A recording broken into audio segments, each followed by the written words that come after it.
Hello, this is Chris Bailey, and I'm a Blender YouTuber over at C. Bailey Film. Today, I'm bringing you this tutorial with CG Cookie. We're going to be making a chess piece. Let's get started. Now, don't forget to head over to cgcookie.com. We've got a ton of amazing Blender training material and resources there for you, along with some amazing Blender artists ready to answer your questions. Head over and enroll today. So this is a tutorial that's going to introduce you to kind of a real-world example of how you would create an object or a render. We're going to go straight from beginning to end, model all the way to final render, and we're going to make a chess piece. We're going to base it on a photograph so we can pick out the real details and try and emulate those within Blender. So this is a really great tutorial if you're learning Blender, you're brand new, and you want to kind of see, okay, how do I take the tools? How do I take all these different components that I have access to within Blender and use them to make something, make an image that that could be used in the real world in an actual example. So I really recommend that you've already gone through the Blender Basics series on CG Cookie, link below in the description. Check that out if you haven't already. That's going to get you up to speed on everything like how to navigate, the basics of selecting objects and creating objects.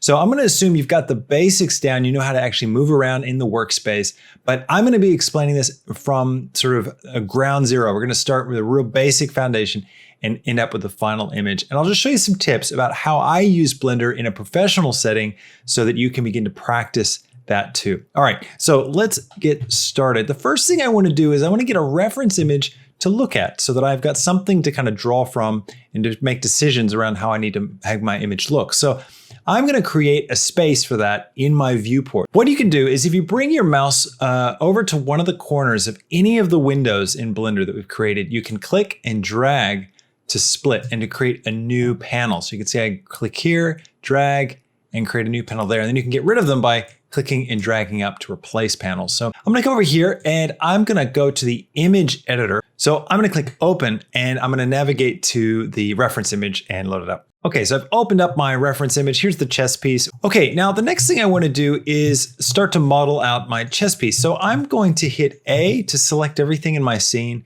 and then X to delete. And that's just so that I can start with a clean slate. I need to identify what are the shapes that I see and how can I make something that's like this? What's going to be the best starting point? And that's when you model, you always think about what's the basic foundational shape I need to make this work? And for me, when I'm looking at this, I see this cylindrical base, the round base of the chess piece, of the pawn. So I'm going to create a cylinder, I think is going to be the best thing for me to work with. So I'm going to come over here into my 3D viewport, and I'm going to have Shift A to get my drop menu up here to add things. I'm going to go to Mesh, and I'm going to navigate down to Cylinder. Now I'm going to move this cylinder just so it's sitting on the ground plane. So I hit G to grab and Z to lock on the Z direction, and then just move my mouse up. I can also look at the side view by clicking one of these cardinal positions here on the X, Y, Z on this little widget at the top. And I hit G again and Z and just line it up so that it looks like it's sitting right on that green line. So I'm going to hit Tab to enter edit mode. I'll switch to edge selection mode. And instead of shifting and selecting all these different edges, I'm going to do a shortcut. I'm going to hold down Alt and click, and that will select an entire edge loop, which these are continuous loop of edges. So by holding Alt, I can select all of them at once. I'm going to hit G to grab and Z and bring it back down. And we're going to start at the base and kind of work our way up. So let's figure this out. I'm going to see we've got this little lip that goes in. So I think I'll hit E to extrude and I'll scale in. And it looks like if I grab Z and move up a little bit, it looks like it kind of goes up and then it curves back out. So I'm going to make this without all the curves. I'm going to kind of think about this in terms of hard edges, because part of my plan is I'm going to use a subdivision surface modifier, which is very normal. It's usually what you do when you're modeling stuff is you kind of build a boxy version and then you add a subdivision surface modifier to round things out. So I know that that is going to round out all of my edges. So I'm kind of thinking about that as I model this rough shape. But as you'll see, you don't have to get it right on the first go. You can evolve your model as you progress. So don't sweat it if it's not quite right. All right, so I'm going to hit E again, and now I'm going to kind of go up. Let's see for this bit, then we're going to curve in and move up like that. So E and scale and grab Z, E again, grab Z. Now we're going to come up to this bit. Okay, and then we're going to hit E and it goes in. It doesn't really come up a whole lot, but it looks like there is a little bit where it goes up. And E again, grab Z. Come up, and I'm just kind of orbiting around, looking at this thing from different angles. Scale that down a bit because it looks like it tapers. E again, and then S to scale. Grab Z, pull it up a touch. E again, grab Z, scale, bring it back down. And now we got this tricky bit at the top, which is a perfect kind of, sphere. Now I want to go ahead and delete this face right here just to get rid of that. So I'll hit X, select that face, hit X, and click faces. That will delete that face. All right, so let's go ahead and model out this bit here. So I'm going to select this edge by holding Alt and selecting there. And then I can just hit E to extrude, grab Z, and just kind of rough out a bit of a sphere shape. Just kind of tapering my scale. Does that have to be perfect? Got a little tool we'll use to kind of clean this up in a minute. You could also create a sphere by going Shift A, sphere, and you can add a sphere directly into the mesh and line it up. But that sometimes can be difficult to get to work because you have to get all the edges to line up perfectly. Now I'm going to fill this top here by hitting F3 and typing in grid fill. I'll just hit return there, and that will fill this with the grid. And now what I can do is I can hit Control+, which is the hotkey to expand my selection. So I'm expanding my selection till I've got all of the sphere section. And now I want to kind of perfect it. I want to round it out, make it more spherical. So I can actually use a special tool, hitting F3, and type in to sphere. I use this all the time. And this will take whatever vertexes you have selected. You just drag your mouse, turn what you have selected into as perfect of a sphere as it can manage with what you've given it. You can see that not everything's perfectly even here. Like this, these are not quite as nice as these. So we might want to add a few more cuts by hitting Control R to add loop cuts. And then we can once again go up here, maybe grab just the top center vertex and Control+ to expand our selection. And then F3 to sphere and drag. And there we go. That looks a bit better, more even all around. All right, great. Now I'm going to hit G to grab and Z just to bring this whole group down. And I might scale it up as well because in my reference, the head of the pawn is actually quite large. All right, let's go out of edit mode and just have a look at how it compares here. I think that looks pretty good. Now we're going to go to the modifier stack. So you click on the wrench with this object selected, and we're going to add a subdivision surface modifier. Now this is going to round out the shape. You can see how it's changed the way things look. Now also we can see every face on this object that's being created by the subdivision surface because we haven't set it to be shaded smooth yet. So we need to right click our object, and right here at the top we can shade flat or shade smooth, just to get different looks depending on what you're after. Go into edit mode again. And now this is where we can begin to add what are called holding edges to begin to shape this thing with the subdivision surface modifier active. So if you can't see everything, there's a couple of methods. We could actually come over here and turn on transparent mode. And that can help you select, loops that might be hiding. So I'm going to tighten up this one here. So I'm going to go Control R to create a loop cut, click, and then I'm going to just drag my mouse down, and I'll just come around here to make that a bit sharper. I will come up here, Control R. We're going to drag one up to this. You can see the closer they get, the sharper that subdivision surface curve begins to be. I might turn the viewport levels up to 2. So this is going to give me 2 levels of subdivision in my viewport.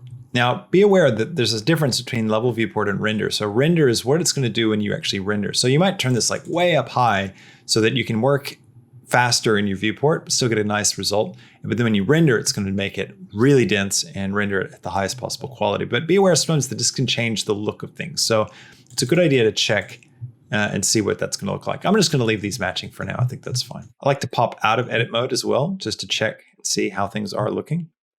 I feel like, let's see, I'm going to alt click this and grab Z and just bring it up a little bit. That looks pretty good. And I feel like we need to have a little bit of a broader, kind of rounder curve here. So I'm going to alt click this and grab Z and scale it in just a touch. And that's going to give me a nicer curve there. Now I'm getting this weird kind of base, and that's because we have something here called an in-gun. If I select this bottom face, it's a face that has lots and lots of edges, right? A polygon has 4. and a triangle has 3. An n-gon has n number of faces, so it's n number of edges, sorry, where there's just tons and tons of edges. We can clean that by deleting that face and then alt-clicking to grab the loops. Go to edge mode, grab that loop, and then let's do a grid fill. And that will create a nice grid fill for us. And what we can also do is come here and go Control R and create one more edge loop right there at the base. Okay, so I'm happy with the shape of this pawn. I think it's looking good. It's comparable to our image here. I'm gonna go ahead and create a ground for this thing to stand on. It's gonna be our chessboard. So I'll hit Shift A, Mesh and Plane, and I'll hit S to scale. And I'll just scale this up. And I'm gonna go ahead and get a camera set up for my shot so I can begin to think about it in terms of framing. So I can go Shift A and come down to Camera. Now I'm gonna hit 0 on my number keypad to look through my camera. And I'm gonna go to View and click on Lock Camera to View. This will allow me to change the view with my camera by just moving in the viewport naturally. So I'll just get a nice frame that I like. I think that looks pretty good. It's very comparable to this. And then what I'll do is also what I like to do is go to the camera tab, go to viewport display, and right here, passport 2, I turn this all the way up. And all this does is darkens the outside of our frame. And that just helps me to focus on my image. All right, I'm gonna click here and turn off lock camera to view. Now, if I roll my mouse wheel, it's not gonna change my camera. It's just gonna zoom up the size of this preview. All right, so now we're gonna work at materials. So I'm gonna go ahead and select my, my pawn. And I'm gonna come here and I'm gonna drag down from this bottom point and lift this up. So I can continue to see the pawn itself. I'll keep it fairly zoomed in so we can get a sense of what the material should look like. And I'm going to change this from the image editor to the shader editor. And with this selected, I'm going to go to the material tab and click new. And I can type in pawn as the name of my material. Now we want to see what it looks like rendered as we begin to change the values. So we're going to be using Eevee, which is Blender's fantastic real-time renderer. So I'm going to click on viewport shading. Now we're not going to see anything yet because there's no lights in our scene, so we've got no way of visualizing what we're looking at. So I'm going to come up here and I'm going to first turn off scene world. This will allow me to access some of Blender's inbuilt HDRIs. And an HDRI is an image that goes around the world of our scene and casts light into the scene. So I could select something like this interior, and you can see it's going to light my scene really nicely. I might turn my strength down a little bit. Now I'm also going to add in some other lights, but we'll just keep it like this for now so we can kind of see how does this material behave in a really nice lighting setup. Now, next thing I'm going to do is just set up my render settings so that my scene's behaving properly. I'm going to come to the render tab. Under Eevee, we're going to come down and turn on ambient occlusion, which is, you can see the effect of it. It's basically creates a dark shading wherever objects or wherever polygons get close to each other. I'm going to turn on bloom, which adds a little bit of light glow whenever things get really bright. And I'm going to turn on screen space reflections. This will allow me to see reflections properly in my scene. Now I'm going to select my pawn and come back to the material. Now the first thing we want to do is we want to make it a bit reflective, because you can see here we've got some reflections going on the surface of this pawn. So let's take the roughness value, which is the value that determines the surface of the object, how rough it is, so how well it reflects its environment. So the lower this number goes, the more it's going to reflect. So let's just bring it down a touch so that it begins to match. Not too far. We want to have blurry reflections. And this is where having that HDRI is really helpful. If I turn scene world back on, you'll see, well, it all disappears because we don't have lights. I'll just put a light in so you can see this, because I think it's a helpful example. I'll put a sun lamp into my scene and just rotate it a little bit.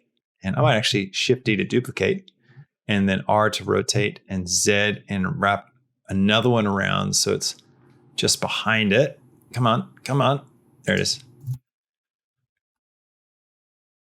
Just to create a little bit of a rim light. This is a nice kind of way of doing lighting, is to have two lights, one that's tucked behind your object like this, and another that's kind of hitting it along the front like this. So you can see that we were seeing reflections, but it's really just the glow of these lights is really all that's being reflected. Whereas if I turn off scene world, I'm going to start getting environmental reflections, which is really helpful. You can see the difference in realism that using an HDRI works. Now you can get HDRIs all over the web. There's tons available. I recommend going to Polyhaven, which is a really excellent website that's run by some awesome people that do everything through Patreon. And you can get access of a lot of HDRIs there to load into your environment. We'll do that at the end of this so that you can see how it works. Now this pawn is made of plastic, and you can see that there's this kind of inner glow going on. So like the light is hitting it here. We can see the surface color, but it's also kind of shining through in here on the dark side. There's like a yellowish tint. And this is a feature called subsurface scattering. It's something you see in butter. It's something you see in wax and plastic a lot. And it's the idea that when light hits an object, sometimes it transmits inside of that object and scatters and kind of glows and causes the inside of the object to glow a bit. So we have a feature in Blender to do that, which is the subsurface scatter slider here. So we can just take the color first, the subsurface color, and let's give it this slightly yellow tint, because you can see the surface is quite white, but the inside that's scattering is scattering kind of like a yellowish color. I might maybe take that a little bit more towards yellow. And then let's just turn subsurface up a bit. Sometimes I like to turn off my controls up here, my viewport overlays. And that just helps to, get rid of all the extra stuff so you can just see what your render is looking like. Now you can see what's happening. It's kind of coloring, kind of a reddish color inside here. If I turn this up, it's going to spread further across the surface of the object. So I'm just going to slide this around till it looks fairly similar. Great, I think that looks nice. So you can see now that really imitates the effect of the plastic.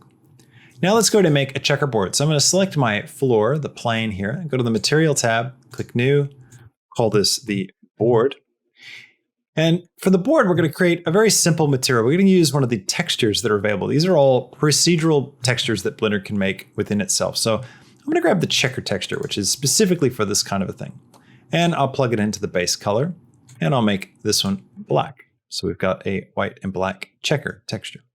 Now I'm going to change the scale. I'm going to zoom this thing way up so that it looks about the same size as my pawn. And then I can grab my plane, and let's see, I'll move it on the X a little bit and then grab Y a little bit just to place my pawn right on top of one of these board pieces. Now I'm going to take this and I'm going to take my roughness and play around with it, maybe bring it down a bit so it reflects the pawn. I think that looks quite nice.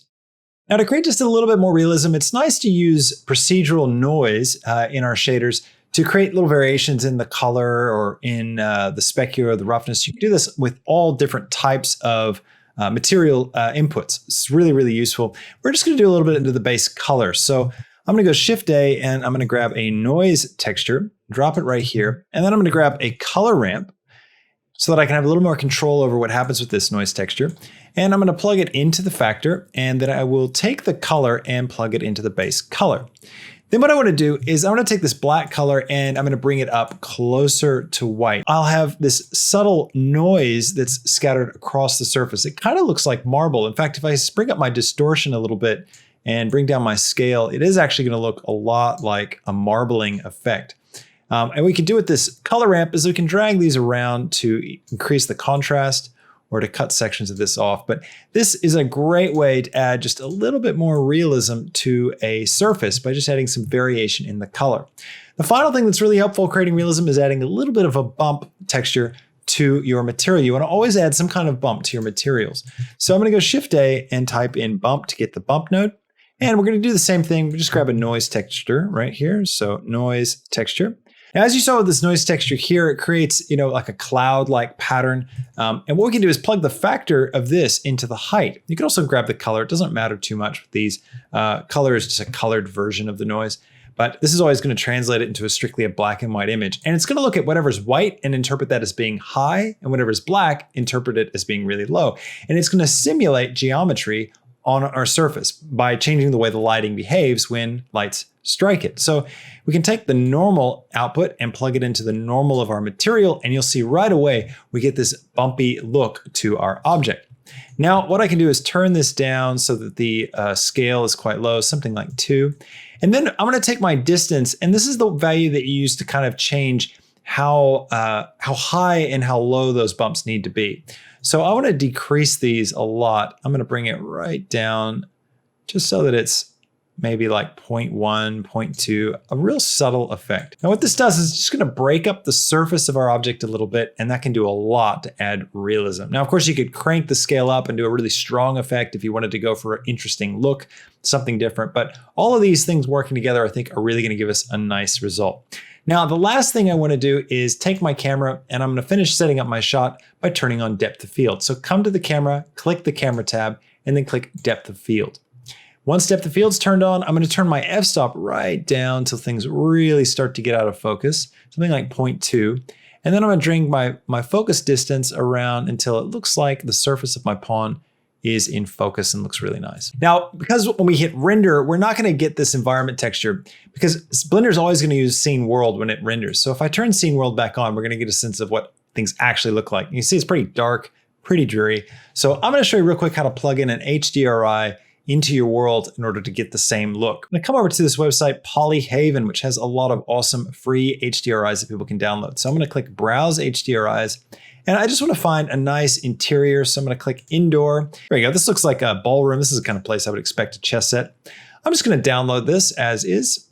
And then in my shader editor, what I wanna do is switch from object. Right now we're working on the shaders on the objects. I'm gonna switch it to world. So now I'm working on the shader for our world. So what surrounds our scene. And I'm gonna come over here and Shift A and type in environment and grab an environment texture. Now I can open this texture and load in the one that I just downloaded. Now, once I've loaded it, I can take the color and plug it into the color. And now I'm gonna get a really nice HDRI look that's very similar to what we had when we were looking in that preview mode, but now it's gonna work when we render. And a final touch for realism, it's nice sometimes to put just a little bit of color into your sun lamp. So I'm gonna go to my rim light here and I'll just put a little bit of blue into it, just a tiny bit, and then I'll come to my other sun lamp and put a little bit of orange. I like to make opposite color choices when it comes to my two key lights. It helps to really bring out some contrast. Now I'm gonna take my main key light, the sun that's a bit of a reddish color, and I'm gonna turn that light up to really illuminate the front side of my chess piece. There we go, we've got a lovely image. I can just go right up here to render, click render, render image, and I've got my final render. I hope you found this tutorial really, really helpful as seeing how you can work in kind of a real world environment to create an actual render using some of these skills that you've picked up by doing the Blender Basics course. Again, if you haven't checked that out, I really encourage you to go watch that series on CG Cookie. Links are in the description below. Check out cgcookie.com for all the other amazing resources that are there for you. Consider signing up. Thanks so much for watching. Hit the subscription button and ring the bell if you would like to get notifications when we drop new tutorials here on the YouTube channel. It's always a pleasure. Leave us comments as well. Let us know what kind of videos you'd like to see in the future. Thanks so much for watching. I'll catch you in the next tutorial. Until then, happy blendering. See you later.